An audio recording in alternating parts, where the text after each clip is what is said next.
দিন লড়াই চালিয়ে যেতে পারবে তেহরান। অসহায় আত্মসমর্পণ ছাড়া খামেনি প্রশাসনের আর কোনো পথ রয়েছে কিনা তা নিয়ে এরই মধ্যে শুরু হয়েছে আলোচনা। শ্রীলঙ্কা আবারও রপ্তানিতে শীর্ষে।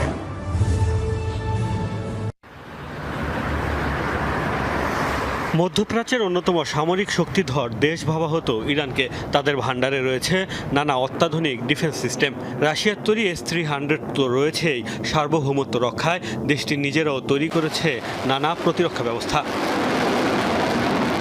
শত্রুদের হামলা প্রতিহতে ইরান প্রতিরক্ষা বলয় তৈরি করলেও সেসব ইসরায়েল ও যুক্তরাষ্ট্রের অত্যাধুনিক সমরাস্ত্রের কাছে কতটা অসহায় সেটি চলমান সংঘাতে স্পষ্ট হয়েছে।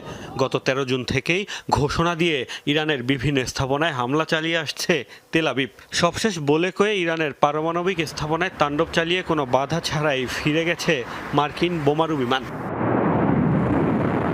ইসরায়েলি ভূখণ্ডে মুহুর্মুহু